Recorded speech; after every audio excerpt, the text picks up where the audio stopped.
Hey, what's up, everyone? Welcome back to House of Footy. It's your boy Ray, and with me, I've got a full house. Welcome, Mac Good evening. and Gio. What's good, guys? On today's podcast, we're going to be reviewing match day 3 of the Champions League group stage. As well, we'll be previewing some anticipated games for the upcoming Premier League this weekend. Before we get into it, don't forget to follow us on our social medias, both on X and Instagram. Our handle is at @houseof_footy. Also, don't forget to rate, review, and subscribe to us. We are on both Spotify and YouTube. And lastly, feel free to get in touch with us via email. We love hearing from you guys, and we want you guys getting involved. Our email is houseoffooty@hotmail.com. Let's get straight into Group F, Mac, the Group of Death. We previewed these games a little bit in our last podcast, so let's go straight into PSG 3, AC Milan 0. A game where PSG really showed their class, I would like to say. Even with the departures of Neymar and Messi and Mbappe not necessarily at his peak, they looked like they were ready to ball out, and Milan looked a little slow, if I may say so. What were your takes on this game? It seems like Milan were kind of back in the day, medieval times when people were like training with like dummy swords, like training swords, and then people had real swords. It felt like Milan were playing with dummy swords. They just didn't have any bite in their offense whatsoever. I think they've gone 497 minutes in the Champions League matches in a row since Giroud scored last year. So absolute porous in the Champions League. And to be honest, if you combine both Champions League and Serie A competition, they played 12 games, scored 16 goals. So they've been fortunate to still still be second in Serie A, and kind of just scraping over the line in a lot of those games, but it hasn't been good enough in the Champions League. So PSG were able to take full advantage of that, exposing themselves, playing well offensively, kind of having abundance of chances. I really want to be able to give a big shout out to Zaire Emery, 17 years old, French international, looks to be. Thierry Henry was bigging him up on one of the CBS shows. So again, they seem to have it in the locker, that pipeline of consistent, great players coming through. And he seems like a good young player, and he was pulling the strings in this game, giving chances to Dembele, Colomboani, and even teed up Mbappe for his goal. And of course, the Sabli in the final goal for PSG's route. So overall, they're playing great football, but Milan themselves, I feel like the attacking threats that they were trying to be able to bring in with Pulisic hasn't done well so far. Rafael seems like a shadow of himself. And at this point, Giroud may as well play backup goalkeeper. Like it's just not great. It's not great for them. But Yeah. good to see you. This will open up the group wide open in a lot of ways. It makes it exciting. So I'm very happy the fixture ended up this way. Yeah, actually, my mistake there. It was actually a 4-1 scoreline at the end. Of course, PSG showing their class with getting those 4 goals in the end. But on the other end, Gio, there was a chance came to Pulisic. He, I think, tried to square to Giroud. Giroud was never gonna get there. It does not looking great for AC Milan getting out of group stage this time around. What are your takes, I guess, on how disappointing AC Milan have been? I kind of, last podcast I kind of gave them the hope that because they have the talents that they do have individually, maybe they can pull something out of it. Maybe a draw even to scrape by with some points. But fact of the matter is, the cohesiveness isn't there. They look, again, almost, I hate to compare it to Man U in a way, but they always look to that side of the wing and kind of hope for Leao to try and create something special. The fluidity isn't there. It seems very choppy. Not what they've looked like in the past when they are rolling, and you can see the clear difference. In those situations, like you mentioned, the Pulisic, chance, when your team is struggling and here it's 400 odd minutes that they haven't scored in the Champions League, you have to be selfish. You got to want it as an attacking player. I know you want to set up your teammate for an easier goal, but in that type of situation, I think Pulisic just needs to kind of take it himself and kind of put it upon himself to be that goal scorer of the team and try to break your team out of the funk. Those are the goals, and that would be a goal to really kind of push the team forward. Yeah, I did mention, of course, there were chances that AC Milan didn't necessarily look like they're going to put away, but they still had a couple of chances. I guess that's a positive about them. I know that it is relatively new for a lot of those new signings, your Christian Pulisic. You also have Reiners, who was the man that got beat by Emery on his way to, I think, get a second assist. You have Yunus Musa, who is the American midfielder, I think coming from Valencia last year, and still getting accustomed to the team. I think with them potentially going out of the group stage and then maybe, I guess, focusing more so in the league. I did watch a little bit of the game on the weekend when they lost to Juventus. Should that maybe be a focus for them there, Mac? Since it's not looking great for them in the Champions League this year. Absolutely. I'm going to call, and I know this may be rude, I'm going to call, and I think it's fair to say, maybe it's a little bit kind of laughing on someone's grave in some ways, but I'm calling fraud on their Champions League season even last year. Because if you think about it, you look back, they made it semifinals, fantastic, but look who they played. They finished in the group second to Graham Potter's Chelsea. Think about that. That's quite an achievement if you think about it that way. And kind of they just got fortunate through the knockout rounds, played teams that were a little bit tougher of a matchup for the opposition, and were fortunate to play even kind of continental competition to go and always get the easier matchup. It seemed like to meet the semifinal. So they played well last year. You do only can play the competition in front of you, but you want to call a little bit fraud there, considering now they're in a team where kind of in a group stage, if you think about it, where Dortmund, young team, upcoming team, Newcastle hasn't been in Champions League since 2003. PSG, if you look at their lineup, is very different than last year. So they should have felt confident as one of the reigning semifinalists from last year. So I think that you have to be very disappointed. And they still have a chance to make it out. This group is wide open because of the result and the respective result that happened afterwards. So theoretically, everyone can still make it through. Only halfway through the group stages, they can still even come first. Theoretically, it's possible. It's unlikely, but it's possible. So I don't think they should throw all their eggs in one basket right now and kind of focus on Serie A. They are second. It is going to be a bottleneck, in my opinion, in that league. The top 4 or 5 teams, there's not much separating them. So if they give a couple more match weeks focus to this Champions League group stage, it's not going to be too much of a risk for the league, in my opinion. And if they still have a chance to make it out second, like they did last year, who knows who you face in front of you, and anything could still happen. So they could have another magical run. But again, for me, I felt like, and I think we could all agree, probably overestimated their quality last year. But it also goes to show, and I know this is a little bit big on conversation, don't want to get to it necessarily, but there isn't too many teams necessarily to be 100% fearful of coming out of the group stage if you're first or second. There's 2 or 3 teams where you're like, oh yeah, if we play them, we're probably going to lose. Everyone else, they could hope to have a shot. So I think that they should still kind of give it all in this competition while they are in it.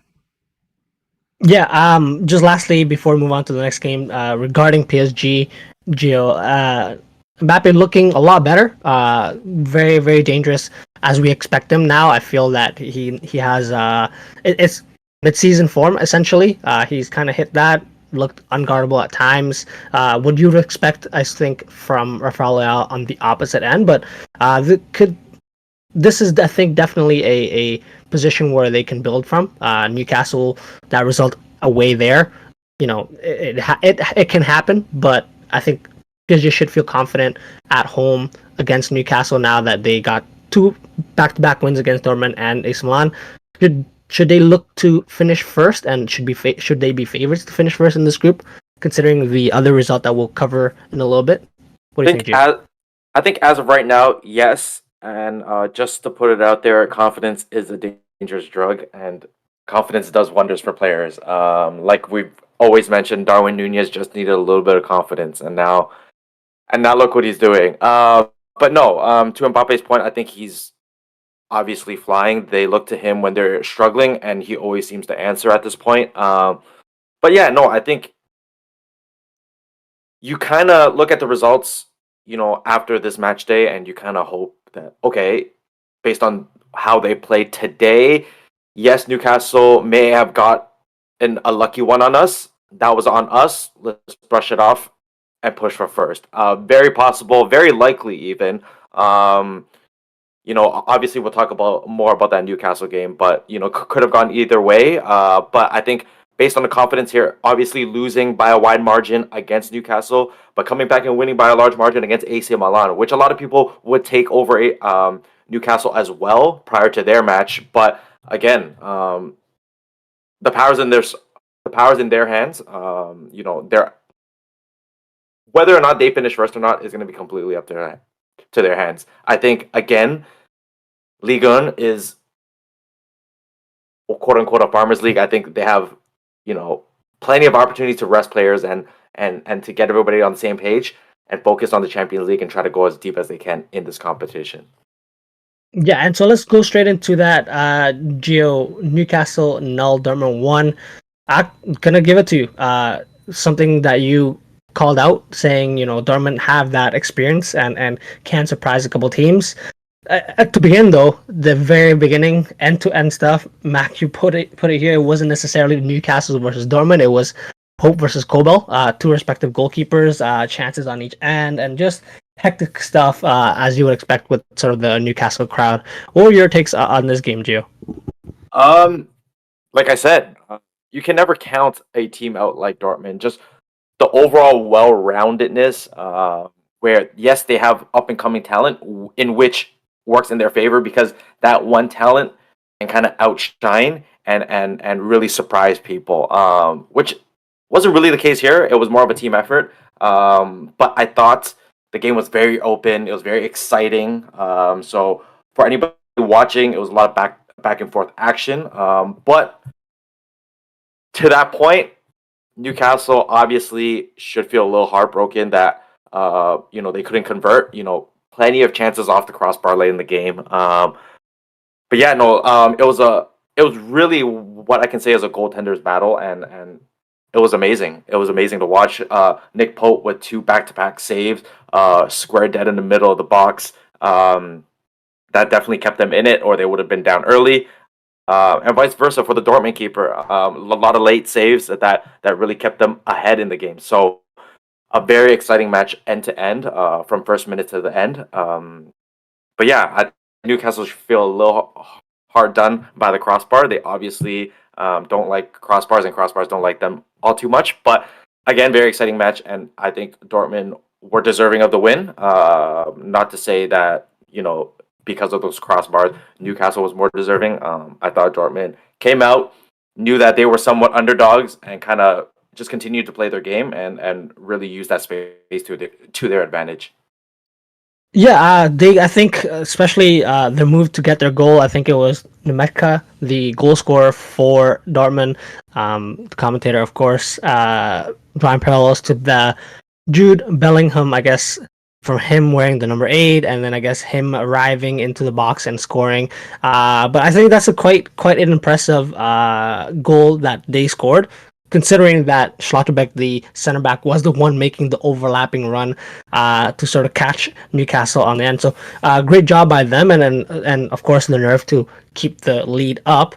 On the flip side, though, Mac, it's this result for Newcastle, I feel like, especially scoring, not scoring at all, is surprising since the run of form that they've been on in the last couple of weeks, just scoring at will.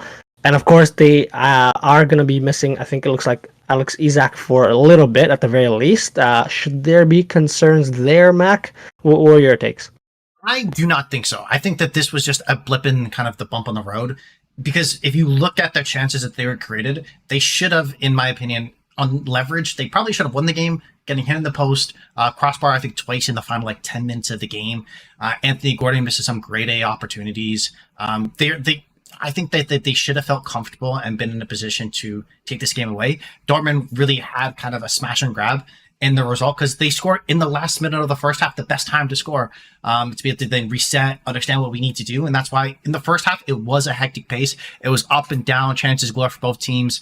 Pope, Kobel, fantastic. I think, Gio, you have it spot on with the Pope double save and Kobel a couple saves on Anthony Gordon. Those are the two kind of individual moments from the keepers that stood out. But I think overall, offense was flowing, and there were definitely a lot of opportunities. I think that if they had maybe Isak on the pitch, maybe instead of Callum Wilson, because Callum Wilson also missed kind of a one-on-one situation as well, maybe that goes in.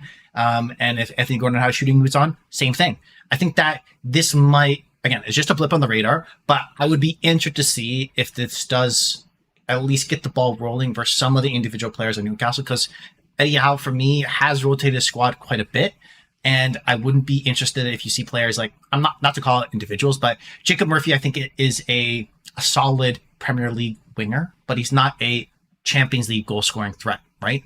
Maybe a player like Almiron instead on his day has a little bit more of a goal threat to him. Maybe he'll get more minutes in the Champions League. Players like that, small changes, tweaks around the edges, but not necessarily alarm bells. The tough part is for them, if they had won this game, they would feel like they would have a stranglehold on the group, having the reverse fixture. Now they have to go away to be able to play at Dortmund, which is a tough arena, probably one of the most intimidating pitches in world football at the moment. So just because of the fan and what the fans that they have and the impact that they can have on the field. So I think that I would be a little bit concerned that they could miss this opportunity. Now they have to have the more difficult challenge. But again, it's not kind of a huge concern for me. They're still a very dangerous team, and I think that they still have a very good chance to be able to make it out of the group.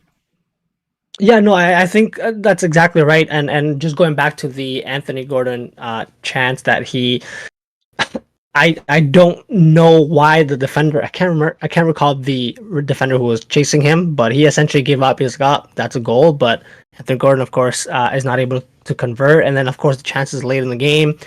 My concern, like you said, Mac, is just that they're going to have to go to Dortmund. No real Champions League experience at Newcastle at this point, especially now we were talking a little bit about it in previous to our podcast. Sandro Tonali will be out for, it looks like 10 months. He would have had, I think, the most Champions League experience from this Newcastle team. So going away to Dortmund, I'm not necessarily liking their chances, but this is a real chance for them to show what they're made out of. And yeah, that reverse fixture is definitely going to be the one to watch. I think it will likely decide who's going to go through and who's not going to. So we'll definitely keep it. We'll preview a little more when that time comes. But yeah, at this time, we'll take a quick break here, and then we'll be back covering some more Champions League action and also previewing some weekend action. So stay with us, guys. Welcome back to Hustle Footy, guys. We are going to continue our podcast now covering action from Group A, and we're going to go first straight to Galatasaray 1, Bayern Munich 3. Mac, a game where Bayern scored early, but after they scored, it didn't look like they were the more likely team to score, especially after Galatasaray equalized it. They had a lot of chances and even could have gone to take the lead. Should have, I think, gone to take the lead and maybe put some doubt into those Bayern fans and Bayern players about, how easy this group potentially could be. But of course, we know the result now. Bayern coming through in the end. What were your takes for this game? Personally, I think this was a professional result from Bayern Munich. They seem like a team that knows the business, knows the job. They have a lot of experience throughout that squad. I know that we may not associate with, let's say, example, Harry Kane to winning trophy football. He has reached a Champions League final before. I think that he's very confident in this competition. And as a whole complete 11, I think that this was a very sound result. I knew that they kind of knew their job and knew what they needed to do. Galatasaray, I felt like never had too many clear-cut chances. I would argue even the penalty on Icardi was very, very soft, and I would think shouldn't be kind of given because it felt like he actually would jumped over and then landed on to then he was the one that felt like he initiated the contact. So a little soft. So I think Bayern were, if you look to kind of take that away, I know it's difficult. That's a 3-0 away result in a Champions League competition. And that's kind of job done, stereotypical business that you would expect from any kind of big team. And this is one of the teams that are a threat to kind of defeat anybody in this on the road to the Champions League final. They are a complete team. They did their business, and even kind of understanding our chances are going to come. We're going to be able to keep playing our football. We're going to be able to keep creating our opportunities. And all they needed is that 6 minutes between Harry Kane and Jamal Musiala in the 73rd and 76th minute to wrap up all 3 points. So I think a professional performance. I think the way you tease that, I understand Galatasaray does have the business, especially away from home. They love themselves some Icardi. They love their team. They're a very passionate fan base, but Bayern have that separator of quality where in those key moments in the match to be able to make that right decision. And I think if we're to jump right back to the first goal for Kingsley Coman, the difference between Kratos kind of diving in unnecessarily and Coman understanding, being patient, and kind of being clinical in that moment, I think is absolute class. So yeah, great result from this team, what you would have expected, and puts them in position to easily come out first, top of this group. Yeah, I like how you mentioned what you'd expected. Of course, now this means Bayern Munich are now on an impressive 37 game unbeaten streak in the group stage of the Champions League, and of course, I should never have doubted. None of us should have ever doubted Bayern Munich in the group stages with sort of their pedigree. But I guess to speak about that period of time where they were on the back foot, Gio, is there something that Bayern should worry about moving forward, or do you think it was just Galatasaray? You know, they were at home, they had the crowd behind them, coming back, making it tied, and then sort of being in the front foot, expose some more weaknesses that Bayern potentially have moving forward. What are your thoughts? Yeah, no, I think we're too quick to go back to thinking that this is Bayern of old. They've had a tough couple of years where they've looked very human and almost not the Bayern way. I think almost scoring too many goals does hurt Bayern in a way, because once they start scoring too many goals, they start playing up wide. Things start to open up, and that's how they kind of get exposed. Because even their back line, they're very attacking minded players that love to push the ball forward and love to, kind of hold the halfway line, if not play in the opposition half. And that does expose for the long ball over the top. So, so that's still very possible for them to get beat. And a 2-goal lead typically is the most dangerous lead in football. So in sports, really. So, they can't get too comfortable. They have to sort of go back to old Bayern ways, where once they do get a lead, they are able, or even before they get the lead, they are able to control the ball in the midfield very comfortably and almost change the tempo at their pace as they please. And we haven't quite seen that in the past couple of years. There's been a lot of coaching changes, a lot of player changes. So until we see that, this Bayern team is, still very beatable. But let's not take away that they've played very well in the group stages. Yes, they've conceded goals, but that doesn't mean that they haven't shown domination. Yeah, and to that point, a little bit about what Mac was mentioning. Harry Kane, his, I guess, now, of course, very well known all around the world, Bayern number 9 now, and I think that actually makes a big difference. In a game maybe last year where they would have had the chances to hit Galatasaray on the break after they were so much sort of under pressure, maybe they wouldn't have gotten that goal. But with Harry Kane now, and I'm kind of recalling just his goal against Italy for England in the recent international break, just the ability to it's someone you can count on. Essentially, the Lewandowski effect. That I'm sure that's the reason why Bayern play the big bucks, and I'm sure it's something that they're going to be rely on. Especially they have, I think, one more tough game. Bayern do, which is away at Man U potentially in the time remaining in the group stages. But already finished with the win away at Galatasaray, should be looking to essentially top the group and just get things sorted out in the Bundesliga. But let's dive straight into then, Gio, the Man U game that ended up 1-0 for Man U. But there was a lot of drama in this game, so talk us through it. What were your thoughts on this game? I didn't get to watch. I had to rewatch the game. Because I was stuck at work, but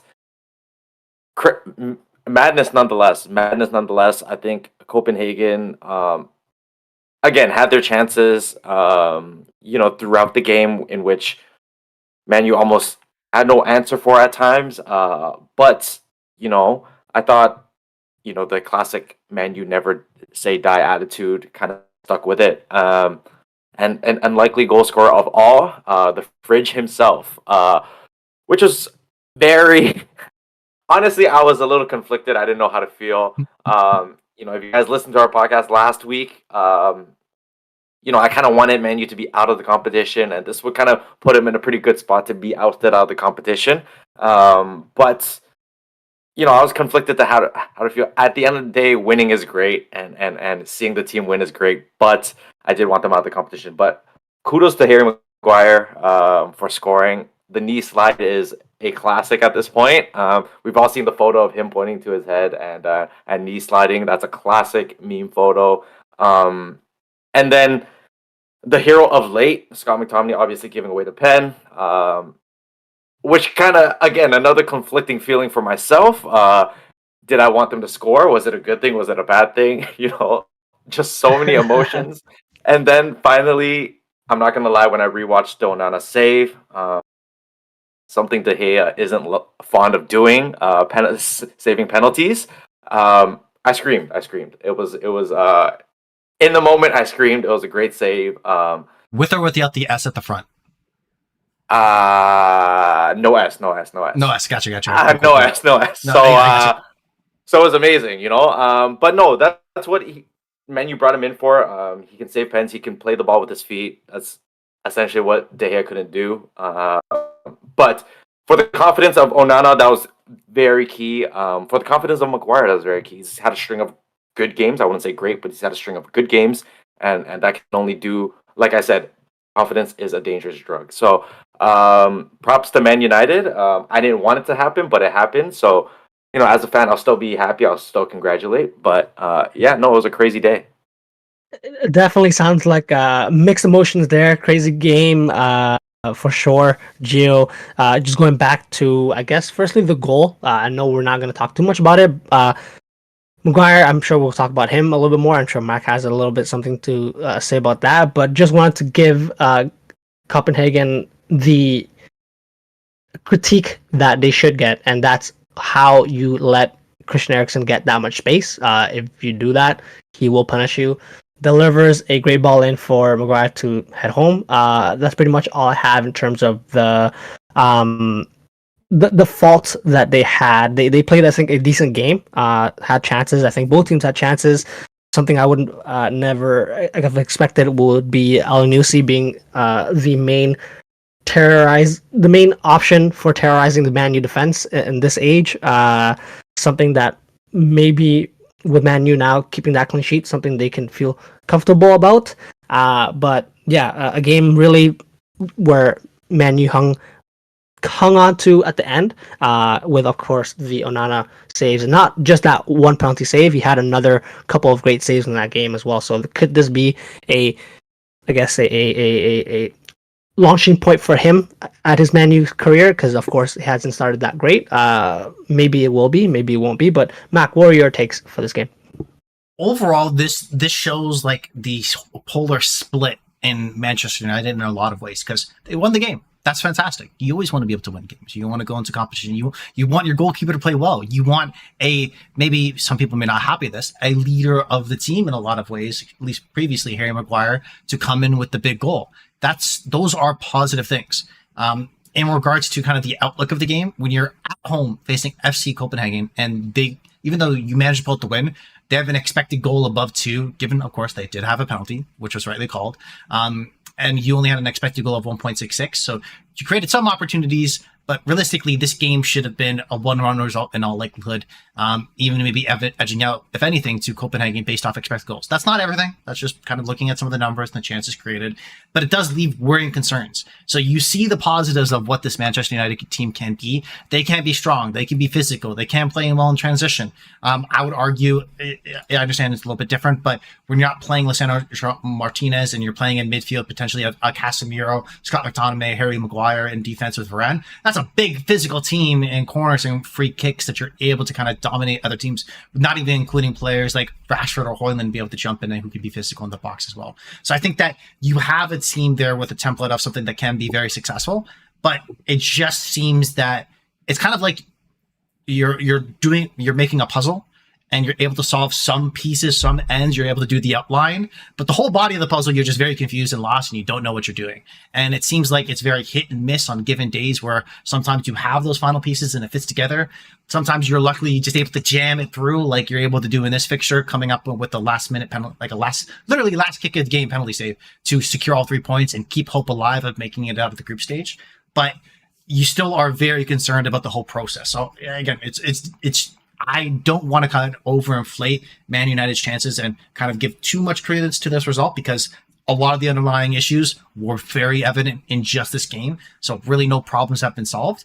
But having a win and coming out with a positive performance, like Gio had said, hopefully should put them in position to gain some momentum with some sense of positivity, because you want to be able to make sure you kind of are able to feed yourself and understand that, hey, things may not be going our way, but we can create certain moments. Now maybe we have a goalkeeper that can, make a save. We have defenders that can keep a clean sheet potentially as well. So I think that you want to be able to draw out the positives. The tough part is the next fixture is very dangerous. Exactly what I was about to ask Gio. Well, that's, I think, a couple wins in a row for Man U now. Could they keep this up? I don't really think so, but Gio, what are your thoughts? Of course, Manchester Derby at Old Trafford coming up this weekend. What are your thoughts? The short answer is no. The long answer is definitely no. So not to be not to be a very a big hater or anything. Debbie Believe Downer. me, I love this club. Yeah, Debbie Downer, negative Nancy, things of that nature. Believe me, I love this club and I want them to succeed.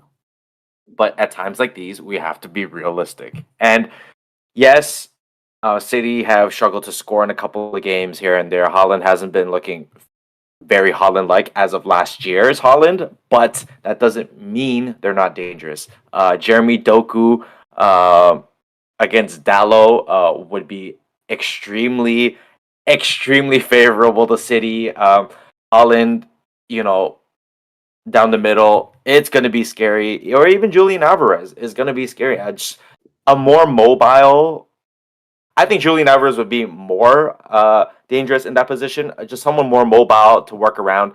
Our center backs, Johnny Evans, who is quite slow. Harry Maguire, don't need to say it. His player comparison is a fridge, regardless of the fact they're going to be slow. So a player like Julian Alvarez might benefit greatly if he were to start in that position. Just overall, the midfield, City's is better. Their defense, City is better. Their ball playing. Goalkeeper, City's is better. So what can I say? I don't have much hope. It would have to be, a City collapse at most. Whenever Man City has played City, in recent years, it has always been a City collapse in which they had come back and won. One very memorable one was when Jose did it. Chris Smalling scoring the game-winning goal. Late in the second half to come back 3-2 and win that. That was quite crazy. But apart from that, I can see Man City just really dominating possession and Man U just patiently waiting on, trying to hit him on the counter. Yeah, well, Mac, Gio, obviously, stating a lot of the facts that I think we all can see on paper. Man City are definitely have that quality, and of course, off that treble, off winning Champions League, it's something that we expect. However, it is a Man U derby. It is a Manchester derby. Anything could happen at a derby. Man U more recently came from behind in this exact fixture and won 2-1 last season. And of course, we expect Man City to dominate the possession for this game. But is there a game plan or something that you're looking at for Man U to potentially come out with a positive result in this game? It might be weird to say, Gio. I am a Manchester United fan with you on Sunday. It is what it is. I'm on your team, brother. It just is what it is. So let me map out and okay, to be realistic, if Man U lose, I still win. So either way, I win. I'm very happy no matter which way what happens here. Even if they tie, I feels like everyone wins. But to be honest, in terms of if we look back at kind of one of the most used quotes going in for Erik ten Hag come to the season, what would he say he wanted his team to be? The best transitional football team in the world.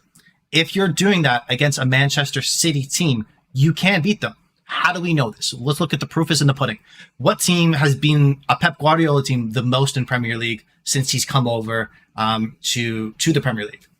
Tottenham. Reason why? They had the two best transitional players, arguably, in the world with the best chemistry. Harry Kane and Son. If you're able to link those two players together, you have a threat on the counter that cannot be stopped. And it's very deadly at a team that is playing very high up, very high press. If you're able to break the line, they even make a one-off mistake. If you're lethal in a counterattack, you can get at this team. It's not, I understand Erik ten Hag's philosophies are very different than, let's say, probably one of the most successful managers against Pep Guardiola, which no one's really had a whole lot of success, but in comparison, like a Conte, when he coached with Tottenham, those lineups, that team between Son and Kane and whoever would be on the right-hand side doesn't really matter. So I think if you squint really, really hard and look at it, there is a template of what could work well for Manchester United. And it really starts with either a Rashford and Højlund, a Rashford Fernandes, or maybe a Højlund Fernandes. I think it might be difficult to play all three of those players in this matchup, especially in Fernandes playing as a 10, potentially defending Rodri. I think that's a loss. Don't do that. I would be very interested to see if you just play them together as a front three, maybe Fernandes on the right-hand side, and you completely abandon that side of the pitch, completely ignore it, because you're not going to see, in all likelihood, a center half, because they've been playing across the floor like a Nathan Ake, join too effectively in the attack. Maybe drop into the midfield there where you could fit all three of them together, or you just wholeheartedly bench one because you want more of a defensive presence from Antony. And I think on the break, you have the capabilities. We have seen flashes from Højlund. In some cases, Rashford, not so far this year, because, again, one of my favorite stats is that I think Mudryk has more goals and assists than all four of the Man United attackers. Love that stat. But that could change this game, because this is really set up for them to do well. I know I'm going long, but to be able to wrap up as well, even though we look at Man City being such a far better team than Man U, and I think that's fair, if we look at titles and everything else, it only makes sense. But in this fixture, they haven't dominated as much. They won this reverse fixture, and generally over the Premier League seasons, there have been key battles where Man United has beaten this Man City team. So I think in a derby, anything can happen. You have the tools. If you play well defensively, you have a shot. So I don't think it's a foregone conclusion. I don't think it's kind of sign, seal, deliver. So Gio, be a little bit more positive. You have the chance. If I'm just saying, if Rashford scores a goal, Rashford or Højlund, and they be able to bag a goal apiece, they set themselves up to be like, that new duo that could be a threat to this Man City team and kind of put their name down in this Manchester derby throughout history. So be excited for that. I can't wait. Jill, well, any last words before we move on to our last topic of the day? I mean, at least someone believes in them. But no, I want to be frank. I'm picking City to win.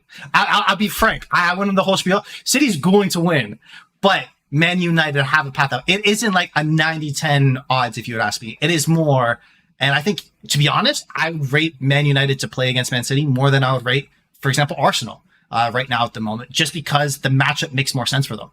Because you have that template. Arsenal need to be better than City's game, right? Versus Man U are playing a different type of game that can be more advantageous against a team like City. I mean, you're not wrong. But a lot has to go right. I'll say that much. When you mentioned obviously Spurs being that transitional team to have beaten Man City, the double on City as well in 1 year, yeah. Man, you just don't have a player like Harry Kane that can drag defenses out a little better, or a human Son that can, an outside the box shooter. He's definitely way above average. So it's gonna be tough. I'll definitely be watching. I'll definitely be sad, but I will be watching. Yeah. Lastly, on that fixture, of course, it's gonna be live and die by the crowd. Of course, it's at Old Trafford, so early goal, set things right for your crowd, could be a huge help.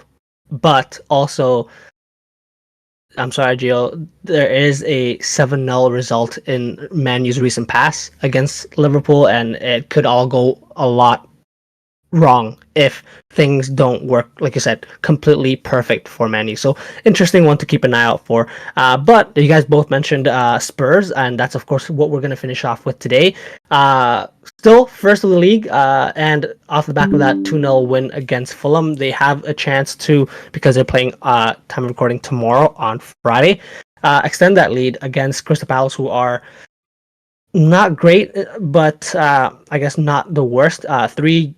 Three wins, 3 ties, and 3 losses. But a game, I think, where we kind of expect Spurs, Madison, and Son, that combination, to continue and hopefully get more so on the score sheet and continue that partnership. I guess maybe Son has forgotten about Kane. But quickly, Mac, what are your thoughts on that game? I think this is a great opportunity to see what the mettle of Spurs is because the pressure's on them. They have to be able to put the front foot. They understand that they're playing first. If they drop points, they're just going to kind of have like sharks in the water with this Arsenal or Man City chasing them down, Liverpool breathing down their necks. So they need to come out with a very strong performance right away. So I think we're going to learn a lot about this team because Crystal Palace, they're hit and miss thus far this year. In some games, they look very strong. Some games, they kind of just edge results. So you still give them a chance to be able to kind of pull out something. But all three of their wins thus far this year have been 1-0 results. 1-0 against Sheffield United. I think it's also 1-0 against Manchester United.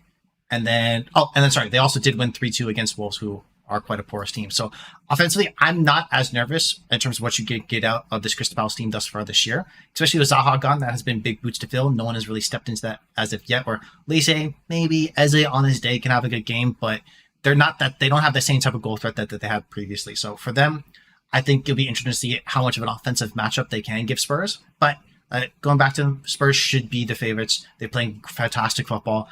The fans chanting Ange Postecoglou, that song, they're going crazy. Top of the league. I think this is better than any Spurs fan could have ever hoped for the three of them out there. But like, it's a great start to the league, and I think that if they come out and are able to have a similar performance that they did against Fulham and kind of just do the business, 2-0 result, something like that again, I think they're starting to look more and more like serious contenders. I know there was the joke for Postecoglou for winning the second, I think it's Manager of the Month award, where he needed like a referee decision, an incorrect pen call, like they take the list of things, and then he won it again. It's like, oh, okay, then congrats, But a win's a win. It doesn't matter how. And eventually, if they got caught doing something wrong, they'll just get to Everton and get deducted points. Who knows? Well, Mac is very positive on that Spurs, I guess. How well they've started the season, Gio, but how sweet is it going to be when Spurs eventually even out and drop out from that first place position? Of course, they are likely to win, like Mac said, in this game, but realistically, we don't expect them to stay in first and definitely not finish as the champions this season. How sweet will it be when they eventually drop to where they eventually finish? I mean, as sweet as it would be, it hasn't happened quite yet. So until that happens, you almost kind of have to give them the respect that they deserve. But knowing Spurs, they do like to tail off. But again, that hasn't happened yet. So as of right now, again, they're playing great team football. Yes, they're reliant on a couple of players more than others. But even when, we've seen Son get subbed off early. We've seen Madison get subbed off a little earlier than expected. But they've still held on to games and they've still relied on each other. And timely goals from players you wouldn't really expect. Again, like a Richarlison, those late goals to win it. Kulusevski's still actually pulling a lot of weight, but we give Son and Madison a lot of this credit. I think he deserves a lot of that credit as well. They're just looking really good as a team right now. Postecoglou's obviously come in and really put his stamp on things. And they don't really have as many superstars as other teams, but they are playing quite well. And right now, if they win Friday, I think you start adding them into a title contender conversation. Not to say that they're shoo-ins or they're favorites by any means. I think it's safe to add them into those conversations until they show us otherwise that why were we even in these conversations to begin with. Well, yeah, exactly. You guys said it perfectly. I'm excited to see them play, continue playing this style of football and their great run of form. But until they prove us eventually wrong, we'll continue to hope the best for them. But yeah, this concludes our podcast for today. If you guys like what you heard, please like and subscribe to us on our social medias. That's at @houseof_footy. If you have any comments, suggestions, or general banter, get in touch with us via email as well, houseoffooty@hotmail.com. The next time you hear from us will be early next week when we review match week 10 of the Premier League. But until then, Mac, thank you for joining us. Glory, glory, Man United, let's go. Thank you, Gio. Man City, please take it easy on us, please. See you guys soon.